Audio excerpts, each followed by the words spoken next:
my first ever boyfriend of 6 months, loved the ass. He liked to rest his hand on the small of my back and stroke down the satin-smooth skin until the high, round cut of it was cupped in his palm. Mama had always said I was lucky. My ass came from my back on a steady slope, not jutting out assertively like so many of my aunties did. And Frederick enjoyed that incline, resting his hand along it when we were watching Netflix or falling asleep on his double. I think the ass might have been the only thing he actually liked about me, in the end.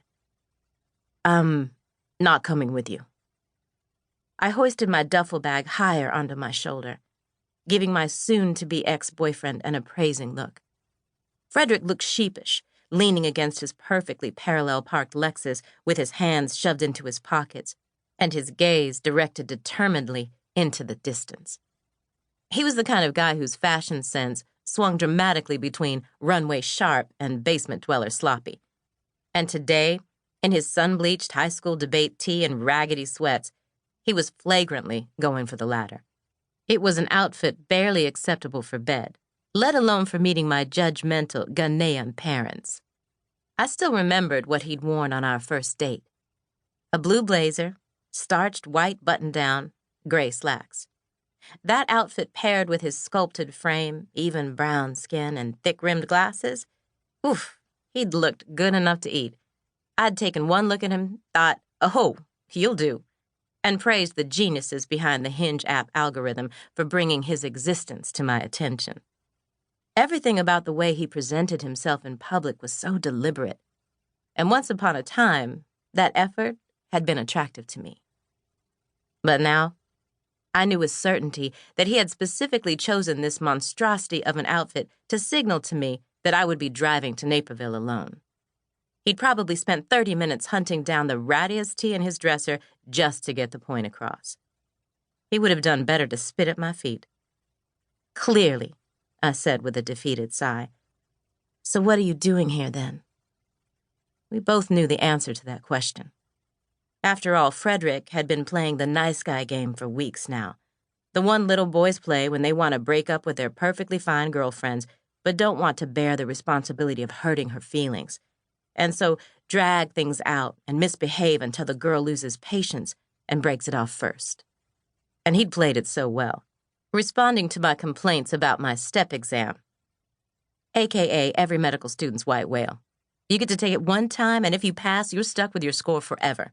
You can retake it if you fail, but that doesn't look great on your application. Mess up and you can kiss your dreams of being an orthopedic surgeon goodbye. No pressure, right?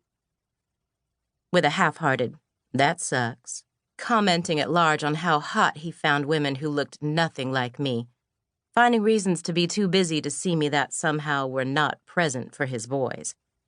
He'd been mean when all he'd had to be was honest. And my dumb ass had allowed it.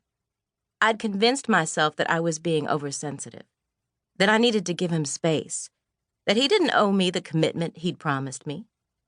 And because of my own negligence, Frederick was going to end us in the cruelest way possible. Not that he thought he was being cruel.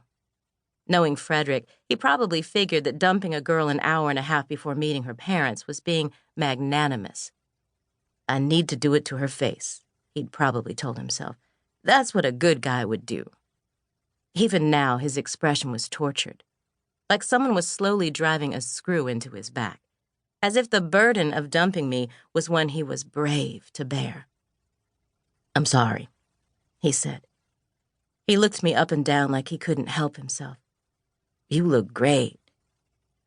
In contrast to his shabby outfit, I had chosen a dress that I knew he would like. Midi length and navy, classy, conservative, but form-fitting, so that everyone in the vicinity would know Frederick's girl had body. But physical attraction had never been our problem, had it? Thanks, I said. I crossed my arms, waiting for him to gather his nerve. Frederick mirrored my stance, avoiding my gaze as the silence thickened. Eventually, he cleared his throat. You know, I really was touched when you asked me to come to meet your parents, he started. It was nice to know that you wanted me to see you with your tribe. His delivery felt rehearsed.